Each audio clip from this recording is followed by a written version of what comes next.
2022 started and ended with Will Smith in the news. The year kicked off with him smacking Chris Rock in the face at the Oscars. You should know this unless you live under a rock. But in December, we saw a completely different Smith, promoting his movie Emancipation and addressing what he did at the Oscars. So today, let's talk about his movie and also weigh in on whether or not his career can be saved. First up, was this Smith's attempt at resurrection? Before we talk about the film itself, let's address what some people believe this film truly wants to achieve: to revive Will Smith's career in Hollywood after the whole Chris Rock saga. You know, playing the hero and portraying the tragic life of a real-life slave was his way of introducing himself back to the audiences as the Will Smith they once knew. Now look, you're free to agree or disagree, but we'd say this idea is a little far-fetched, mostly because films don't get made that fast now, do they? In fact, Emancipation was filmed in the summer of 2021, a whole year before the cursed slap saga. So yeah, if anything, it looks like Will's crisp slap was what interfered with the poor movie, well before the actor's career or reputation was even part of the conversation. The idea that a movie based on the dark American history of slavery was mostly just meant to erase the footage of the Oscar slap from people's minds is misplaced. And be honest to God, who really wants to even erase that memory? Like, sure, the timing of the release might suggest this, but again, seems like nothing more than a happy coincidence for the actor's wavering reputation. Following up, but then why was it released so soon? How soon is too soon to release a movie after your lead actor has just stormed to the stage and whacked the Oscars host in the face? Is a question that director Antoine Fuqua never would have thought he'd have to ask at some point. But he had to, and he decided 2022 was the year to release it. And nope, according to him, this decision had nothing to do with Will Smith or saving his career after what went down at the Oscars. He revealed that he had long conversations with Apple about when was the right time to let the audience watch the movie, and this just seemed right. The way he sees it, it's an important movie because of its subject matter, and people need to watch it, keeping the controversies about the lead actor out of the conversation. As for canceling the movie's release altogether, Fuqua said that was never even an option. He said he wanted people to watch the film no matter what. The director also believes that bringing the slap into the discussions about the film takes the attention away from the story that the film is trying to tell. Or as he put it, 400 years of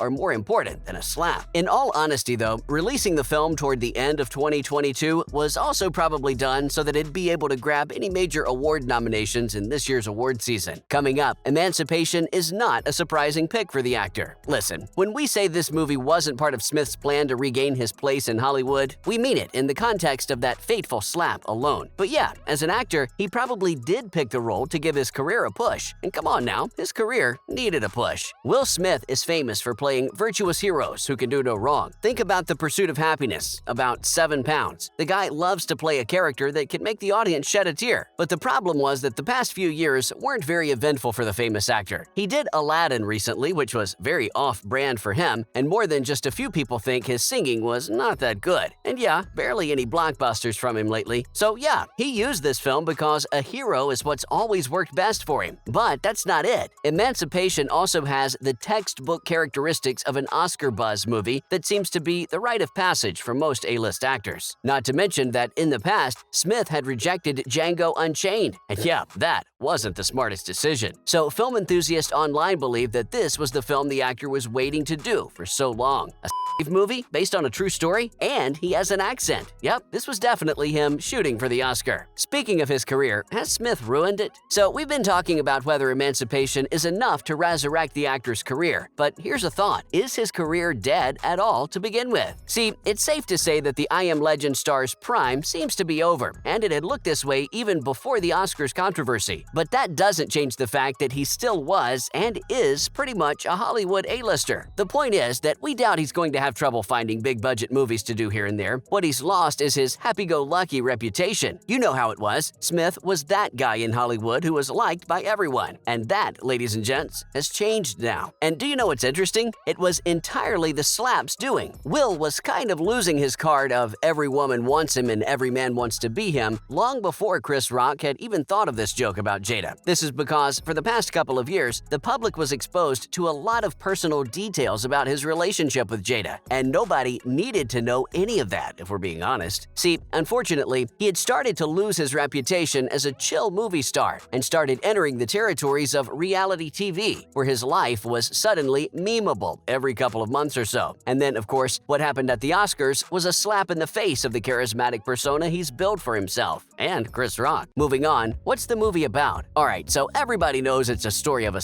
but did you know that it's loosely based on a real story from the days of the American Civil War? Loosely being the key word here. Will Smith portrays the real-life Gordon, who is better known as Whipped Peter. And as you might have guessed, his story was one of risking his life for freedom in the days of the American Civil War. Peter escaped the plantation of his owner in Louisiana and made a run for the Union lines after he heard about Lincoln's Emancipation Proclamation. He ran on foot and had to throw off the hounds chasing him. He did this by keeping the onions he stole from the plantation in his pockets. After 10 days of struggle, he finally made it to the Union lines and joined the Union Army as a guide. At the camp, he was photographed, and his picture revealed severed keloid scarring on his back from a whipping. This sad and terrifying but important photograph gave a new life to the abolitionist movement. It was published in anti-slavery books, in magazines, everywhere. The film by Antoine Fuqua isn't a 100% accurate depiction of this remarkable story, mostly because not enough is known about Peter to make a movie about it that goes over 2 hours of runtime. So there's a lot of fiction in there too. But yeah, it's not an easy watch because, well, it's not supposed to be. Up next, how are the reviews looking? So we know what the film is about, but to the more important question here is, how was it received? Well, we think it's safe to say that the reviews were influenced by the famous slap, at least for some of the critics. How do we know this? Because more than just a few critics mentioned the Oscars incident in their reviews of the movie. Overall, though, the film received mixed reviews. Those who liked the film praised Smith's performance, and we don't disagree with that one bit, because Lord knows this man can act as well as he can slap. Another thing that's no doubt stunning about Emancipation is its cinematography. Like, those shots look like something out of a painting. People have found the film heartfelt, but also strong. Here's what's interesting though. Some critics have praised the movie for effectively working as a thriller as well as a drama, because of the way Peter's run from his pursuers has been depicted. Lastly, was Will Smith judged too harshly? Listen, we're just gonna say it. It wasn't all that big of a deal. Sure, in the rule book, it's absolutely unacceptable for an actor to slap the daylights out of the host, but is it worthy of a decade-long ban? And